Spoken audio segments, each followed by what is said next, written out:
Bismillahirrahmanirrahim. My name is Malak Shahzeb, and today I am going to present the question that I attempt in my final paper. That is the comparison between leadership styles and skill in field of hockey or cricket. یعنی کہ وہ کیا ایسے leadership style یا skills ہیں جو کہ اپنا ہاکی اور جو کرکٹ ہے ہماری اس پہ امپیکٹ کرتے ہیں. تو سب سے پہلے تو میں کلیئر کرنا چاہوں گا کہ ایکچولی میں لیڈرشپ ہے کیا, ڈیفینیشن آف لیڈرشپ. یعنی کہ لیڈرشپ ایک ایسی چیز ہے جو کہ مطلب ڈفرینٹ ایکشنز اور اپنا آبجیکٹیوز کو اچیو کرنے کے لیے نا ایک بندے کی ڈیوٹی اسائنڈ ہوتی ہے جو ان کو لے کر چلتا ہے.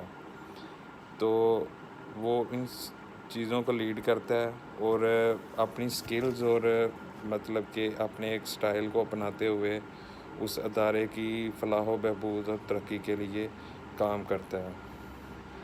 تو سب سے پہلے جو مطلب میں لیڈرشپ سٹائل ڈیفائن کرنا چاہوں گا وہ ہے democratic leadership.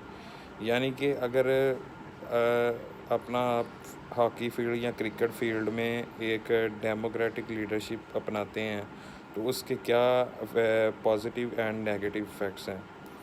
Democratic leadership style میں بیسیکلی تو زیادہ تر ایک پازیٹیو مطلب کہ ایک اسپیکٹ کے طور پر دیکھا جاتا ہے اس کو, جس میں کہ جو ایک لیڈر ہوتا ہے وہ مطلب سب کی رائے کو سنتا ہے اور ڈیسیجن میکنگ میں اس کو برابر کی پریفرنس دیتا ہے اور اس کے مطابق فیصلے کرتا ہے.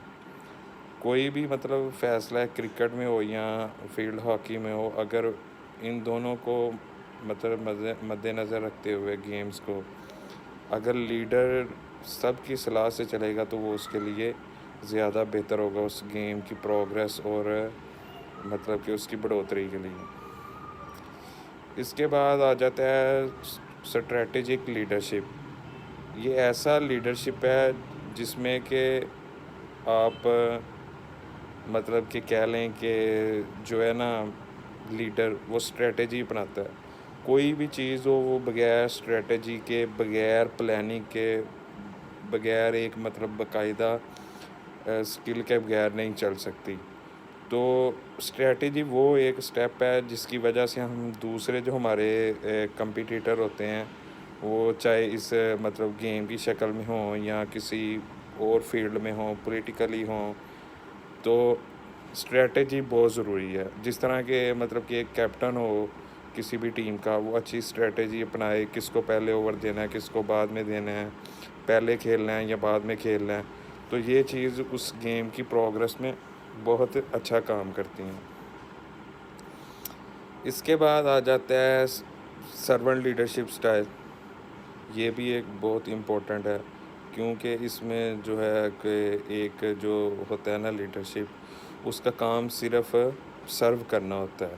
سرونٹ لیڈرشپ سٹائل کا مطلب یہی ہے کہ اس کا ایم جو ہے نا فلی سرو کرنا ہوتا ہے. اور جب ایک بندہ مطلب کہ انکنڈیشنل کسی ادارے کو یا کسی سپورٹس کو لیڈ کرے گا تو آف کورس وہ جو اپنا سپورٹس ہے وہ آگے کی طرف بڑھے گی, پروگریس کی طرف جائے گی, وہ پھلے پھولے گی. اس کے علاوہ جی کرسمیٹک لیڈر ہوتا ہے جو کہ آپ کا مطلب کہ ایک موٹیویٹڈ بندہ ہوتا ہے, کیونکہ بغیر موٹیویشن کے آپ کسی بھی ادارے کو, بلکہ آپ خود نہیں چل سکتے موٹیویشن کے بغیر. تو یہ لیڈرشپ سٹائل جو ہے بہت ضروری ہے. جب تک آپ موٹیویٹڈ نہیں ہوں گے آپ کس طرح کام کر سکیں گے. جس طرح کہ مثال ہے کہ ایک مطلب قاسم علی شاہ صاحب ہیں, وہ ایک مطلب کہ کرسمیٹک لیڈر ہیں. وہ خود بھی موٹیویٹڈ ہیں اور دوسروں کو بھی موٹیویٹ کرتے ہیں. تو کسی بھی اپنا کہہ لیں کہ جو ہے نا اسپورٹس کی پروگریس کے لیے یہ کرسمیٹک لیڈر کا ہونا بہت ضروری ہے. اب بات کریں کہ اگر یہ چیزیں نہ ہوں تو جو پازیٹیو فیکٹ ہوتا ہے، اگر لیڈر ان چیزوں کو نہ اپنائے، ان سٹائلز کو نہ اپنائے، تو وہی چیزیں پھر نیگیٹیولی افیکٹ کریں گی. مطلب کہ ایک بندہ وہ سرونٹ لیڈرشپ اپناتا ہی نہیں ہے، تو وہ پھر جو اسپورٹس ہے، وہ چاہے ہاکی ہو یا کرکٹ ہو یا کوئی بھی اس طرح کی این جی او، وہ اپنا کے کہہ لیں کہ لاس میں جائے گا. اس کے بعد جو سکلز ہیں وہ ڈسکس کر لیتے ہیں کہ جو ایک لیڈر میں سکلز ہوں تو وہ ادارہ زیادہ آگے بڑھ سکتا ہے. سب سے پہلے تو اس میں آتی ہے کمیونیکیشن.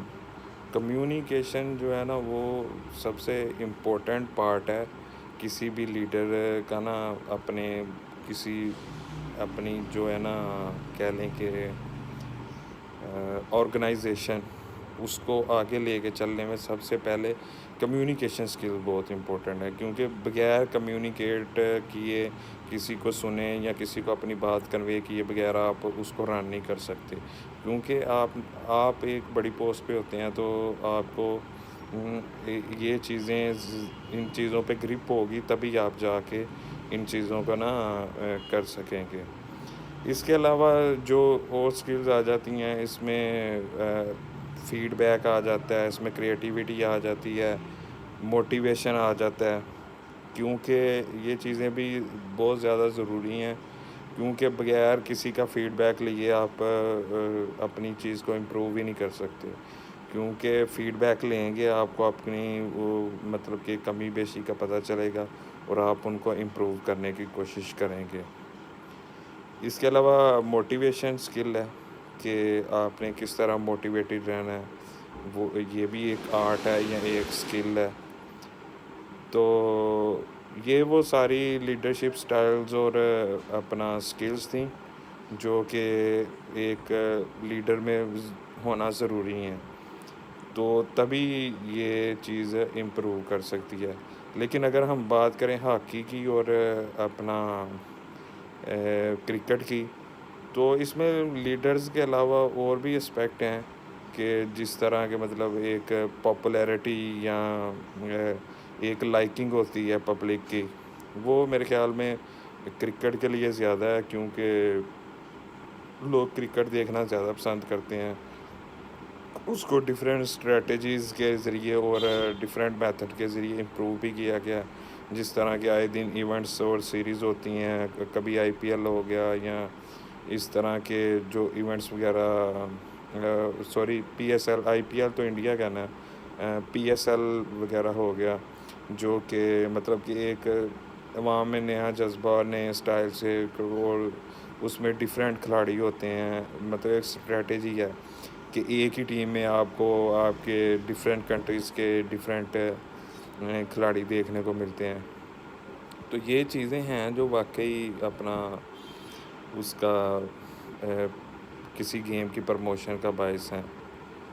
تو ہم تو یہی امید کرتے ہیں کہ کرکٹ کے ساتھ ساتھ ہاکی بھی، جو کہ پاکستان کا ایک نیشنل گیم ہے، وہ بھی آگے بڑھے.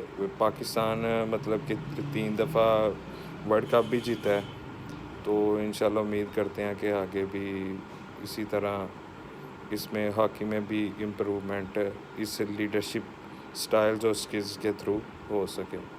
Thank you very much.